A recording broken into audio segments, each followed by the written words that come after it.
putol-putol na puti. What's the meaning of this? It's only a division of the road, separating left lane from right lane, or separating each lane if there are two or more lanes. Like along EDSA, it has many lanes. For every lane, to separate one lane from another, there is a broken white line. You can cross this line anytime. That is the meaning of broken white line. Next, solid white line. Yan. Hindi siya putol-putol. It's not broken, it's solid. If it is put at the middle, it is also a division of the road, separating left lane from right lane, but cross this line with extra caution. Mag-ingat kayo pag nasa gitna siya. However, kung nakalagay siya sa gilid dito, that is the end marking, telling you, after this is already the bangketa, the bangin, the soldier of the road, you cannot go beyond that. So you keep your lane up to this white lane only. That is the end marking. Next. Solid yellow line means no overtaking. You cannot cross this line. Do not try to go near this line. Do not touch this line because overtaking is strictly prohibited. Next. Double. Solid yellow line. If one yellow line means no overtaking, much more if it's double. This is doubly dangerous, extremely dangerous to cross this line. So the saying, the meaning is no passing, no crossing, no overtaking. That's the meaning of that. Kaya observe when you go home, you seldom see solid yellow line, much more double solid yellow line inside the city. The moment there is one, do not overtake. Because for every yellow line marked inside the city, there's always a policeman hiding behind, waiting for you to touch that line. The moment you go beyond that line, that's already a reckless driving violation disregarding traffic lanes. Secondly, for every solid yellow line marked inside the city, don't touch it because that lane was precisely put by the government to let everybody, to let you know that this is a dangerous place for overtaking. Bira mo naman nakita yan sa nilalagay yan, sa mga tulay, sa mga school zone area, nilalagay yan, sa mga paliko, yan nilalagay nila. Alam mo naman, sa tulay, you cannot overtake sa mga paliko. Much more in front of a school zone area. Thousands of children playing around, crossing, overtaking is not really allowed. Next. It's a double line. But one side is solid, the other side is broken. From broken it becomes solid, from solid it becomes broken. We call this alternating lane. Alternating lane, meaning overtaking is transferred alternately from one vehicle to another depending on what side of the line you are. Suppose this your car, what's the line on your side? Broken. You are allowed to overtake because the line on your side is a broken line. However, if that is your car, you cannot overtake because the line on your side is a solid line. So magkatapat kayo, one is allowed to overtake because the line on your side is a broken line. Yung kasalubong mo, at the same place, is not allowed because the line on your side is a solid line. From broken, it becomes solid. Hindi ka pwede, siya pwede. So that is the meaning of alternating lane. Overtaking is transferred alternately from one vehicle to another depending whether you are on the broken side area or solid side area. So this is the first thing you have to check to determine whether you can overtake or not. Especially in the provinces, be careful with the solid yellow line. Because in the provinces, policeman, walang mga delisya yan, walang delisya. They use this to harass motorists. Minsan at 1 o'clock in the afternoon, you think everybody's sleeping, nag-overtake ka. Pag-overtake, lalabas na yung police. This goes on area pala. Nauli ka sa Pangasinan, sa Tarlac. Can you imagine the matter? You have to go back there just to regain your license, like it. Anyway, mga short distance lang naman yan eh. Mga demosis, half kilometer lang naman. So every time you see this lane, avoid overtaking. So, chinjet mo lahat yan. According to the lane, you can overtake. line or there is no line at all. Baka nag-overtake ka, hindi pa pwede. Marami ka pang titignan. What are these? Suppose you are approaching a bridge. Can you overtake? No way. Although according to the lane, you can overtake. According to the bridge, you cannot overtake. Suppose you are approaching a sharp curve. Can you overtake? No. Why? Because you don't see oncoming vehicles coming from the opposite side of the road. Basta hindi mo nakikita ang kasalubong, it is just elementary, common sense, huwag kang lulusok. Pag hindi mo nakikita ang kalaban, mamamatay ka. So sa tulay, hindi mo nakikita yan. Sa paliko, along the zigzag road, the overtaking is dangerous because it's a blind corner. If you're approaching an intersection, sa mga intersection, bawal mag-overtake. If you're approaching a pedestrian lane, basta may nakita kang pedestrian lane, overtaking is not allowed. Whenever you see a school zone area, bawal. When you reach a main town proper, like for instance, you reach Kapas Tarlac, that's the public market, that's the municipal hall, that's the church, a busy population, overtaking is not allowed. And lastly, of course, whenever you see this international sign, what is that? No overtaking.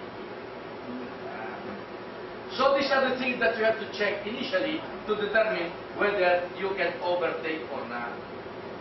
Okay? Ngayon, ang dami ng palang titignan. Kung gano'n, hindi na ako mag-overtake. Titignan ko pala lahat yan. Ano? Makikita mo yan. Nagdadrive ka, di ba? Tunay ba yan? Palit mo ba yan? Pedestrian din na yan? Kita mo ba agad yan? While you drive, split second, you can determine whether all these things are present or not. So that is not really a problem. So i-check mo lahat, it's clear. Baka nag-swerve ka. Ano? That is the last thing you do, swerving to the left side. So nakita mo, pwede ka mag-overtake. What's the next thing to check now? The oncoming vehicle. And this is the most difficult part. How to check the oncoming vehicle. One time I was teaching a student driver. Since I was a driving instructor, naturally I was seated on the right side. So I could not see the vehicles coming from the left. So sabi ko sa instructor, sa Jesse, overtaking ang lesson natin ngayon. Tingnan ka sa kaliwa, tingnan ko kayo marating. Meron pa ako. Tingnan mo ulit. Meron pa ako. May natapos na yung oras namin, isang oras palaging meron na sinasabi niya. Hindi na kami naka-overtake. Tinignan ko nga naman, meron nga naman, pero 1 kilometer away naman. Sabi ko, tignan mo kung gaano kalayo. Nawawala ka ba naman kasalubong sa Metro Manila? Siyempre palagi kami kasalubong. Tignan mo kung gaano kalayo. Hindi ko ganun ang tanong nyo. Sabi nyo, tignan ko kung may dumarating. Meron. Malayo nga lang, pero meron. You know, sometimes, as a driving instructor, kung hindi ka tumawa sa estudyante mo, makakatake. O kapalpakan lahat ang ginagawa eh. Kaya kung isa, puro heart attack ang sakit namin eh. Imagine from 7 o'clock magkapon, puro hindi marunong lahat. Kaya kumisan, even highly intelligent student, pagdating sa kotse, nagiging bobo sila.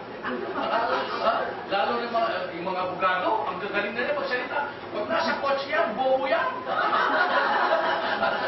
Mas madali pa kanto ng mga boy. Yung mga boy kasi, wala silang masyadong problema. Pero mga intellectuals, ini-intellectualize nila.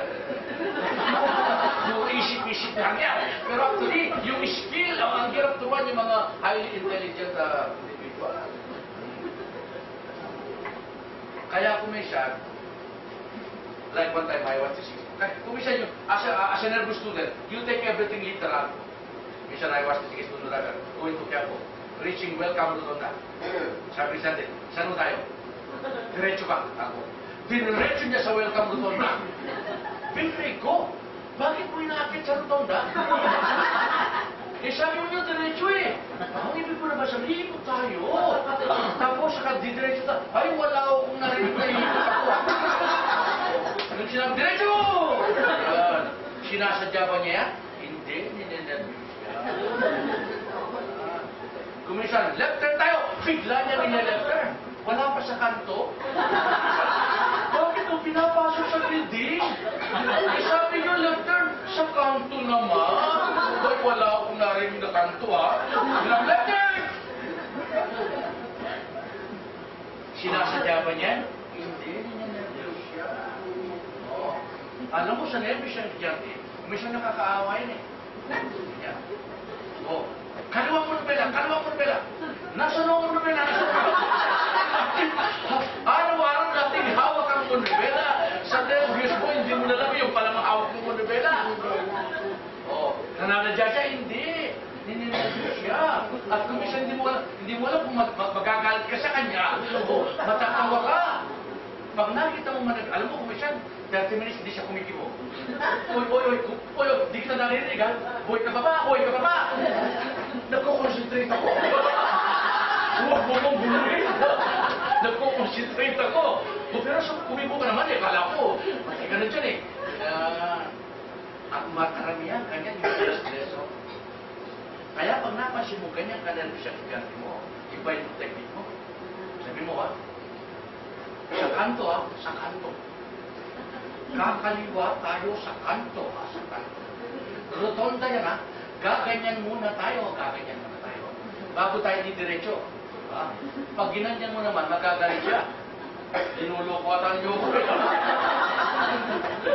Obvious ba? Eh, gusto mo ganun eh. Yan. Kung siya, tatawa na lang kayo. Tatawa lang kayo, kayong dalawang, tatawa na kayo. Kasi alam naman niyo, kabubuhan yung ginagawa niya. Yan. Pero hindi mo naman sasabihin, kabubo mo. Siyempre, may nagduda. Alam mo, that's one advantage. Sa bahay, sasabihin na nila sa'yo. Kaya it is not advisable to ask your husband to teach you. Kasi kami, kahit anong kapalpakan mo, hindi kami magko-comment. Pag ang asawa mo na ang katabi mo, ang tama-tama mo. Ganyan, lubak yan. Sisirain mo ko. Wala ka namang natutuwa sa social life ka. Ganyan sa bahay. Paano ka how can you live in that kind of atmosphere? Talagang magagalit sila. Kaya ikaw kaya, iiyak ka na lang, hindi ka makakibo. Yan. So the point now is, inside the city, overtaking is not a big problem. Because even the oncoming vehicle is just a few meters away. You know very well he's running slowly. So there is enough time for you to swerve to the left, increase your speed, go back to your lane before he can reach you. However, along the highway, it is not easy to calculate. He might be 1 kilometer away.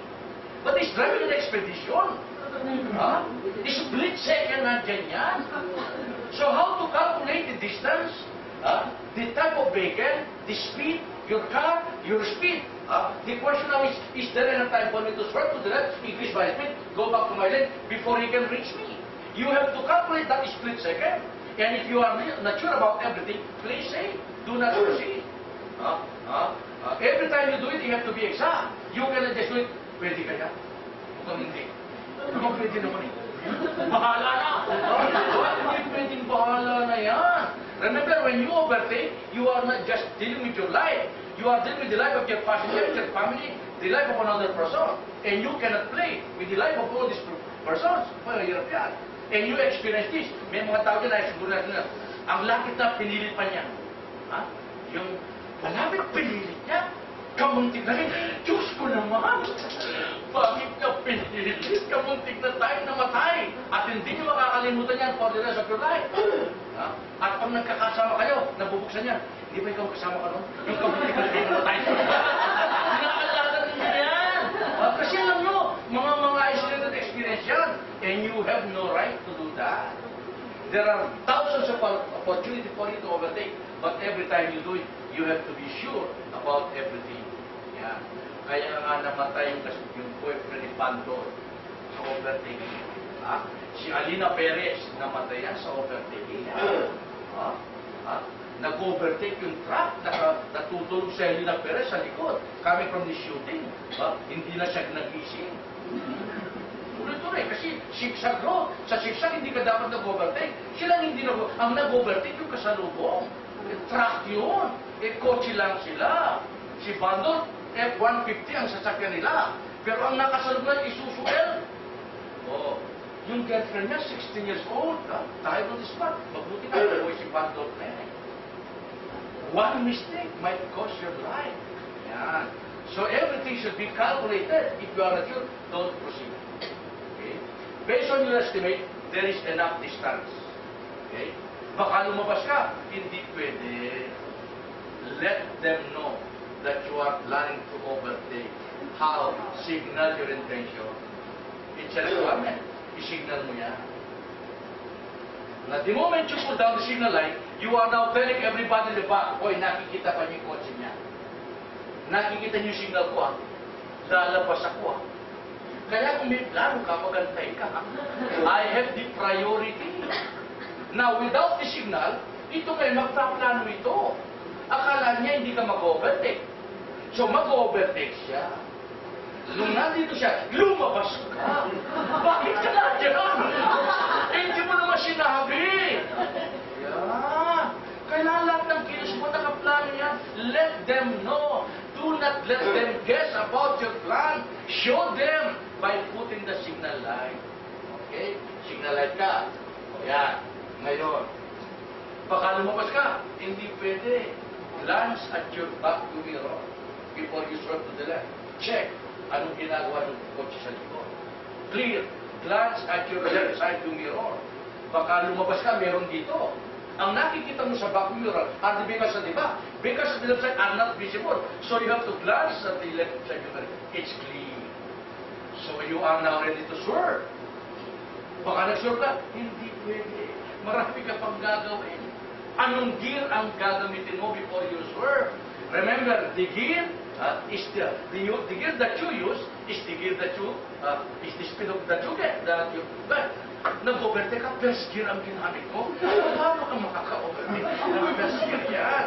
So the gear that you use is the speed that you get. Ngayon, anong gear ang gagamitin mo? Sa tingin niya. Okay. Let's say yung gear mo 1, 2, 3, 4. Hanggang 4 ang gear mo. Anong gagamitin mo? Ito naman, ang gear mo is up to 5 gear. 5. Anong gear ang gagamitin mo? If you use common sense, since my gear is 4th gear, this is my fastest gear, siyempre gagamitin ko 4th gear. Since my gear is 5th gear, I will use 5th gear. That is wrong. Never use the highest gear.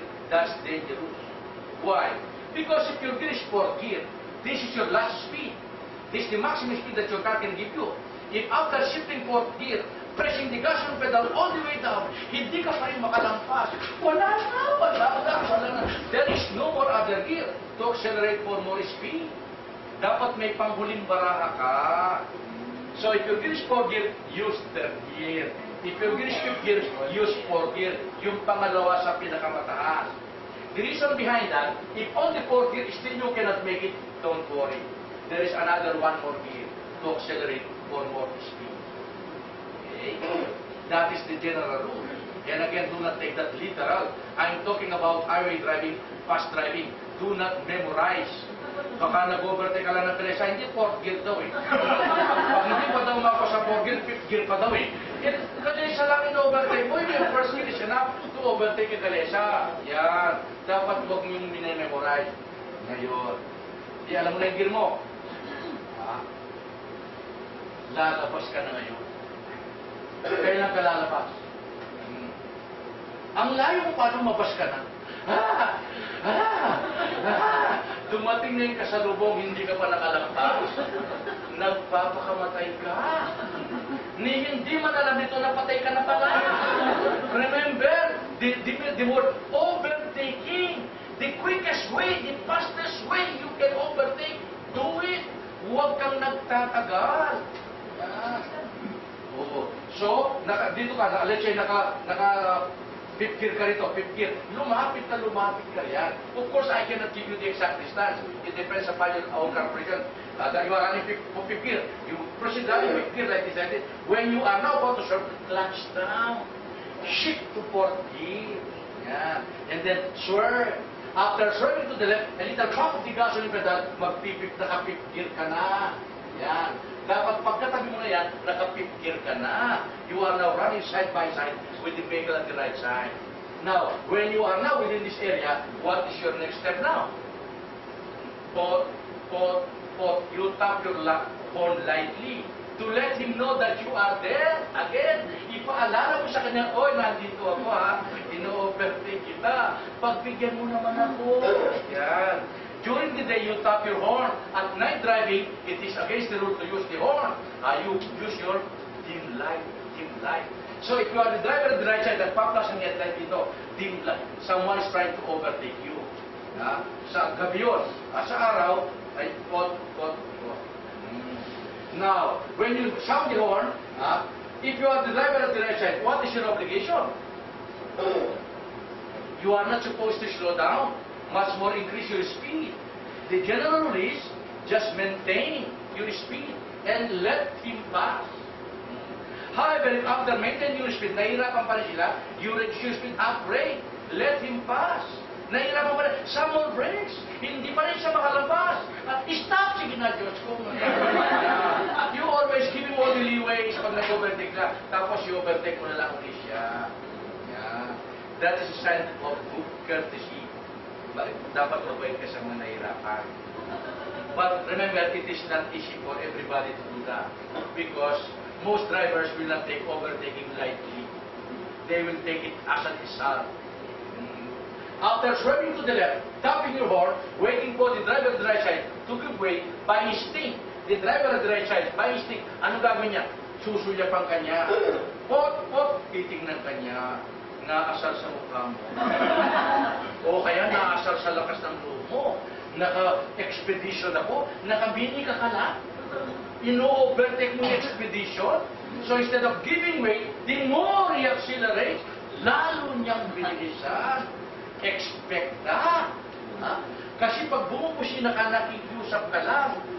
Pot, nandito ko, pagbigyan mo ko. Ayaw ko. Dumiretso siya. Which is against the rule.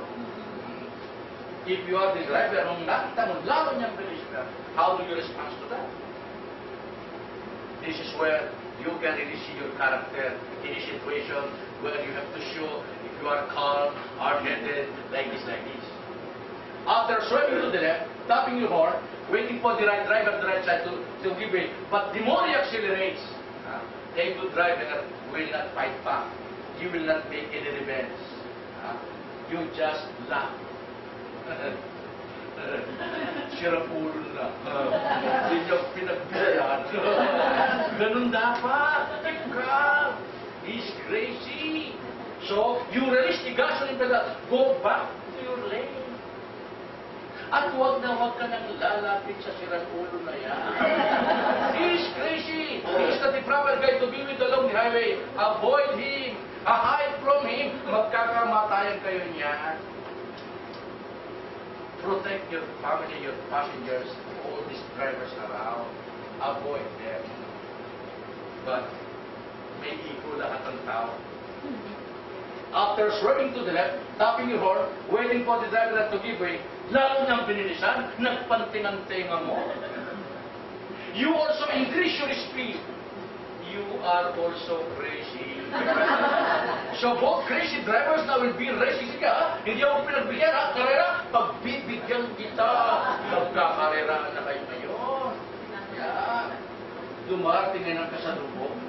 Ikaw lang may kasalubong siya, wala eh. Ikaw lang may kasalubong. Dahil nag-overtake nandun ka na. Hindi baling mamatay. Basta may honor. Ay, naku, masirang ulo mo. Anong honor ang pinag-uusapan mo dyan? At marami talagang hindi sila atras. Lalo na pag napapaya na sila.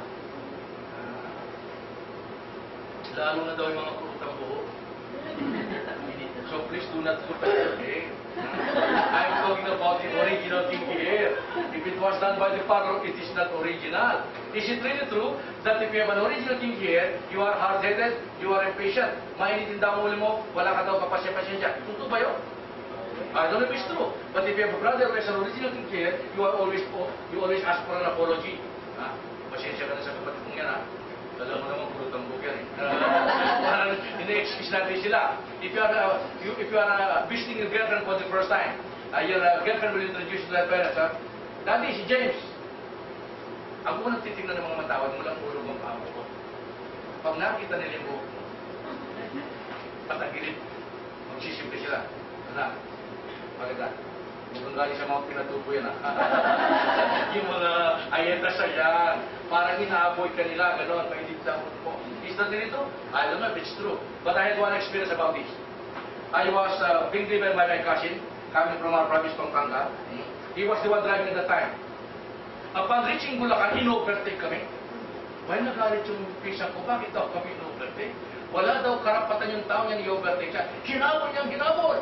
Yung nag-overtake sa amin, malaking kotse, hindi namin mabutan. Lumampas na kami sa bahay, hindi kami umuwi. Talagang hinabol niyang. Nung nahabol niya, bumalik-uli kami. Pulo ang buhok niya.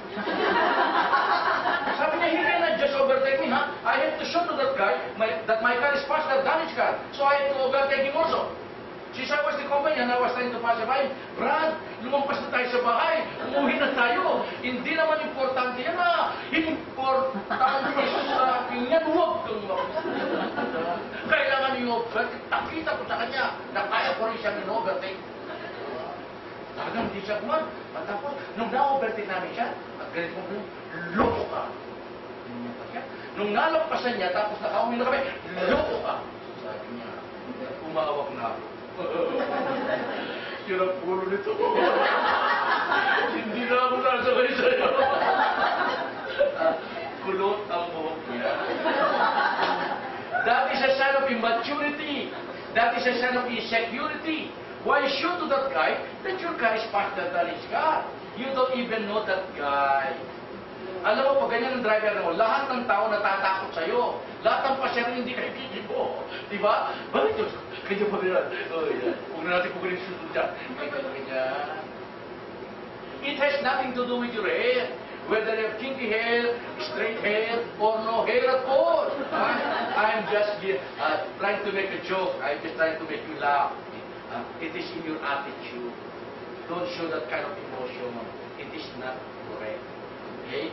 Ngayon, pag nandito ka na, what's the next step? Right there. Let them know that you are planning to go back.